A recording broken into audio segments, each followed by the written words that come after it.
What's up, everybody, and welcome back to another episode of Lockdown 23 and 1.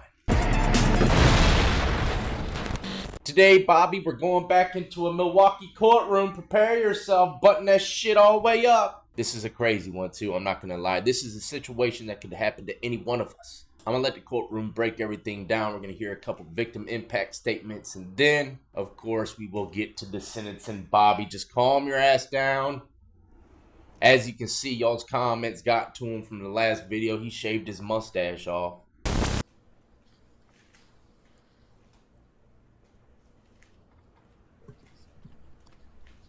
Damn, that courtroom's looking nice. You see that green lamp? Let me just hit that right back really quick. Look at this green lamp he's got. Man, that is the thumbnail there. That guy's gonna smoke the shit out of his ass. Oh, man, look, I love the green lamps, but I don't at the same time because there's no mistings, just full-blown smoke out. Shit, that's a scary-looking judge, I ain't even gonna lie.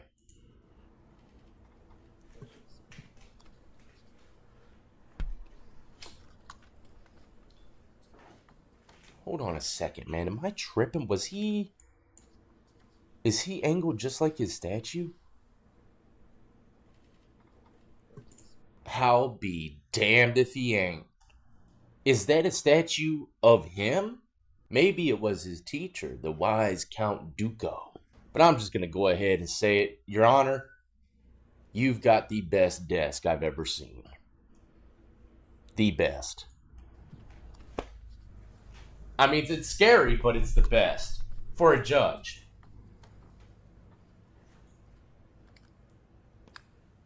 Oh, man, sophisticated paper clips.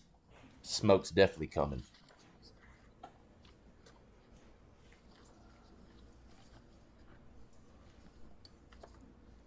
Glass clean enough to see the reflections of a young brunette. You can call it. And Fitbit watch. Gripping what looks like a belt. Granting for the state. Good afternoon, Your Honor. Theodore Edgecomb appearing in person with Attorney Dimond and Diablo Lamar. Audio is a bit jacked up in the beginning. Afternoon. Here, so. It's here for a sentencing after a jury trial. There have been a number of documents filed just in the last week to 10 days. The pre-sentence investigation was filed by the state. I have a number of letters on behalf of the defendant, about 25 pages worth. And I have another 25 or 30 pages worth of letters on or related to a victim impact statement and the victim in this case. I'm presuming both sides are ready to proceed. Is that correct? Yeah, we're not going to read all that, are we, Your Honor? Your Honor, just for the record, there were some significant differences throughout the trial, but we have set those aside for the purposes Look of at the drop top half moon on that silk path. Fine, great. Thing shimmering like a patch of rubies. Tell me who, if anyone, wants to address the court. This is an hour and 57 minutes long, so I'm just going to try to breeze through it. See, we got these things called brew-throughs over here, so I like to say brew through things, you know. It's pretty cool, though. You just drive, it's like a 7-Eleven, but you just drive through the center of it, and they, you know, get everything you want. Drive through 7-Eleven, man. Brew-throughs are awesome. But that Scully, man, shit, it reminds me of a brew-through for sure. So this is the wife of the man that passed away. She's going to give a little victim impact statement. I believe she was at the scene when it happened.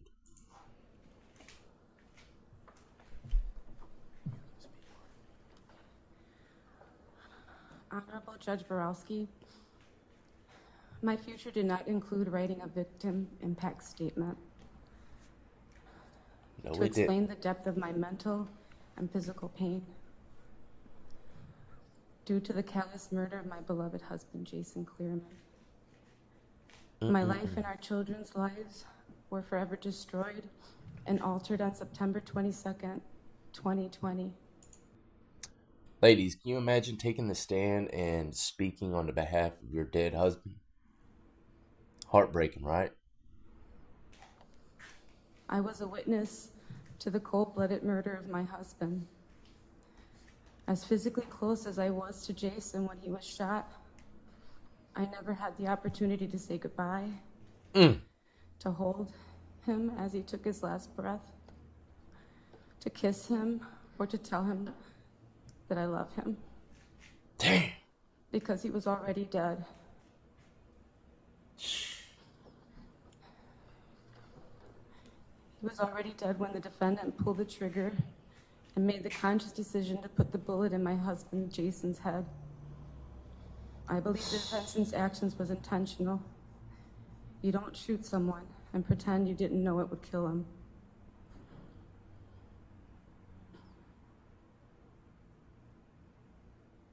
The physical and mental pain I suffer and I will continue to suffer seeing my husband killed is my new reality. It will be part of my past and future memories. It is part of my daily life. I didn't get a phone call to tell me that my husband was killed. I saw it myself. I will forever have the images in my head. They will be engraved in my memory. I was a witness in the trial and a victim to the heinous crime that turned my world upside down. And then I was victim blamed during the trial, and because it was shared by the media, people questioned my actions. It crushed my soul being accused of not loving Jason, my beloved husband. I feel no need to justify my actions. I love my husband and he knows I love him.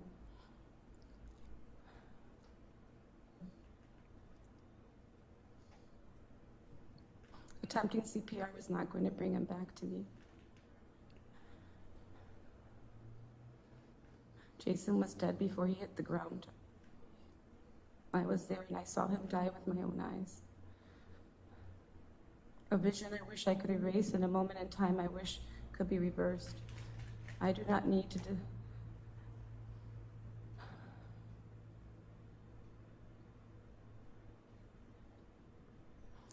Your Honor, my husband was a wonderful man, loving husband, loving father, devoted. He worked hard for his family, he worked hard for his community. He was kind and caring and compassionate. That's all I want people to say about me when I pass, you know? That's all that really matters. I will continue to suffer the rest of my life. I would not wish for anyone to bear this pain. My heart will never be whole again. I will never feel complete. I will never fully heal from this tragedy. Our future of growing old together has been destroyed.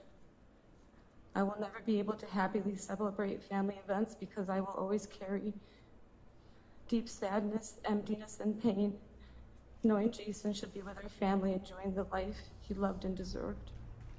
I don't believe the defendant deserves a second chance. He's a cold-blooded murderer that took a husband, a father, a brother, a son, an uncle and nephew, a friend from a world that was much better with Jason in it. Thank you, ma'am. Your Honor, there is a letter that Ms. Cleereman will read on behalf of her daughter. It's fine. Oh man, her daughter Take your wrote time, this. ma'am. This is kind of hitting me a little different because I got 4 daughters. You know, I wonder what they would write to the courts. Smoke his ass! Smoke him! Kill my dad! Smoke his ass! Good girls, good girls. The emotions and memories of my father are so very personal. I wanted to keep my feelings to myself. I can't fit everything into a short letter. And it feels wrong not to put down every single moment and memory. So to keep this short, I won't list off everything about my dad that I remember. And I know everyone else who wrote a letter has shared what made him such an asset to his community and to the world as a whole. What I will say is all the ways my life is over for not having him with me anymore. Damn. When That's my friends hitting. call their dads or buy something as a surprise, I feel angry. I won't ever be able to share something with him again. When I go on trips, I see plants and I go to take a photo, and I stop and realize that it doesn't matter. I can't come home and excitedly show him the photo and ask him what kind of plant it is. I can't introduce guys to him anymore. He won't be able to walk me down the aisle. When I hear people complain about their dads, I want to scream and throw things and shake them, because they still get to tell him that they're sorry.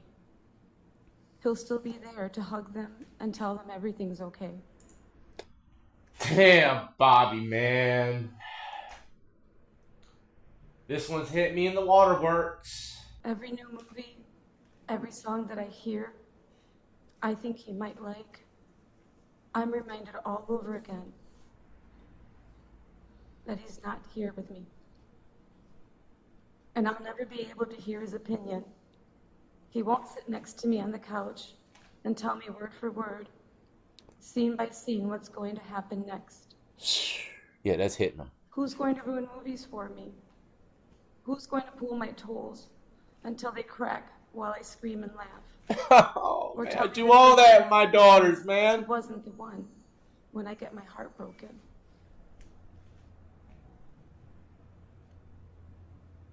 I'm never going to get to ask him a question again. He knew everything. I didn't even need Google. Even the stories everyone shares in his memory hurt. I'll hear one I never knew, and I want to turn and ask him, is that true? And then I remember. When someone tells a story and I remember one he told me that was similar, and I can't remember a specific part or the exact words that he used, I grab my phone to call him. And I remember that his phone is at home in a drawer with his wallet. He was so proud of us, of my mother and my brother and I. He thought all my artwork was exceptional. One year for Father's Day, I framed a painting I made in elementary school and gave it to him.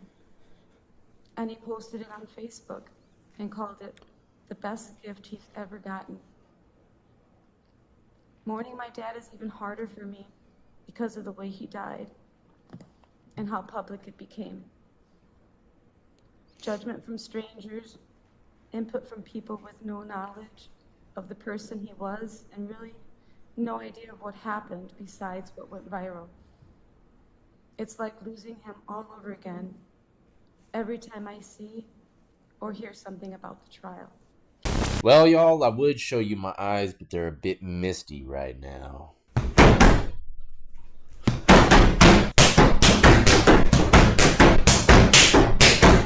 I feel better, man. I feel better now. The tears are gone. Sorry, babes. Sorry.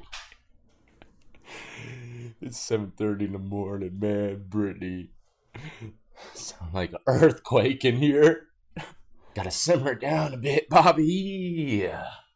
Now, I'm hoping they break down exactly what happened. The judge usually does that at the end.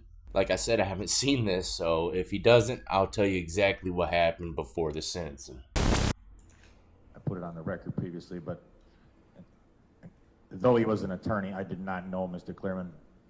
He did not practice in front of me. By all accounts, the letters, the victim's wife, everything that's been presented certainly appears that Mr. Cleereman was an upstanding citizen, but I did not know him.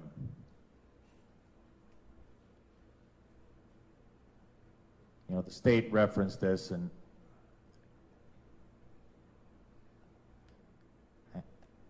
I'm going to pick up one of the state's comments. This trial had a lot of noise around it. Outside noise, antics from people not involved in this case. But this case was about the actions of the defendant. It was about the actions that occurred between two men in September of 2020. And I think it's incumbent upon me to say that a justice system that is constantly berated in certain segments of society is sometimes berated unfairly. This is a case where the justice system worked.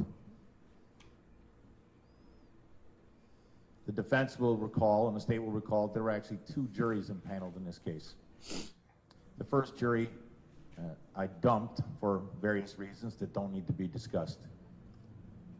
The jury that eventually heard this case was the most diverse jury that I've ever seated in Milwaukee County.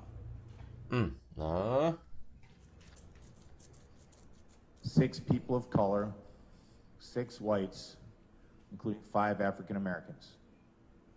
That jury, who truly was a jury of the defendant's peers, found the defendant guilty in about 2 hours. Damn, that was quick as hell. The jury decided this was not self-defense. This was a homicide. The defendant is being sentenced for a homicide. Should have took a bench trial. Alright, I'm just going to tell you right now what the hell happened. Mr. Edgecomb is the one being sentenced. He was riding a bike. When the wife that you heard speaking in the beginning of the video and her husband were driving past, they had to swerve out the way of the guy that was riding a bike. They came to a stoplight, and the guy on the bike said, "Were you talking to me?" Because I guess the husband said something out the window to him. And when he said, yeah, the dude on the bike, Mr. Edgecomb, punches him, dips off on his bike. Then the car chases. They chase him down. The husband gets out the car, and homeboy shoots dude in the face. Honestly, the right thing to do here, which nobody probably would have done because they've been so heated they just got punched at a stoplight in front of everybody, not to chase him, even though that'd probably be the first instinctive thing to do, but rather just follow him from a distance, keep an eye on him, and call the police. That would probably have been the safer route instead of chasing him down, getting out the car, not knowing if he has a gun or not. You wouldn't think a man riding a bike has a gun on him, would you? Think again, ladies and gentlemen. And I'll leave an article pinned in the comments section for y'all to read and do a little more research on. Then there was the confrontation where Mr. Edgecomb bikes west on Brady Street at a very fast clip. The Cleeremans are waiting in traffic. It's a short confrontation, but Mr. Edgecomb slugs Mr. Cleereman through the car door window, hits him pretty much, certainly in a violent fashion. Then Mr. Edgecomb peels off, turns right, and heads up the bridge on Holton Street.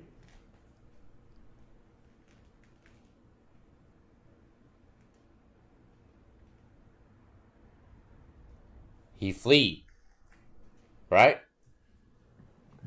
I'm sure that Mr. Cleereman was frustrated and upset that he'd just been punched by Mr. Edgecomb. See, the judge has to watch his words now because this is sentencing for the guy that killed the man. But I know that the judge is saying homeboy should never have chased him when he dipped out on his bike. Should never have chased him. The victim's wife probably, I'm sure, questions why she turned and followed Mr. Edgecomb, even if that was what Mr. Cleereman asked her to do. Defense inference, I'm not going to be in a position here where I'm blaming the victim. I'm blaming See, the you person gotta choose. who He's shot got to the guy. choose his words wisely. Because that's along the lines of, well, don't drive on Capitol Drive because it's a war zone, because people drive so badly on that street that it's not safe. Don't go into a certain neighborhood because you might get shot. Don't approach someone, I would say he was striding quickly at Mr. Edgecomb, because he might have a gun. In a community that did not feel obligated or for some reason compelled to resolve arguments and fistfights with a gun, those kind of dangers would not be present, and this situation would have been resolved differently. Good words, good words. Stop using Looking at the guns. defendant's character, yes. You know, I read there were Use probably at least these. a dozen letters on behalf of the victim, probably a dozen letters or more on behalf of the defendant. I read those letters. I read the pre-sentence investigation. I read the sentencing memorandum, which was only a few pages, that was submitted by defense counsel. Which is within good. the last day or two. Certainly, as the state conceded, I'm sentencing the defendant as follows. Here we go. Largely following the state's recommendation: 25 years of initial confinement, 12 years of extended supervision. That's on count 1. That is the absolute minimum required to punish the defendant, to incarcerate him, to send a deterrent message to this community. 25 years is the absolute minimum. 25 years of initial confinement, 12 years of extended supervision. This was a homicide. That sentence is consecutive to the end of the case, consecutive to any other sentence. All right, so what y'all think about that? 25 years. But both these guys kind of made bad decisions, and in my eyes, he should have taken a bench trial because he would have gotten way less than 25. I don't know. This is a very tricky case. I got to hear y'all's input, ladies and gentlemen. Let me know in the comments section below. Do you feel as though 25 years was excessive or right on point? Do you feel as though it was self-defense? Let me know.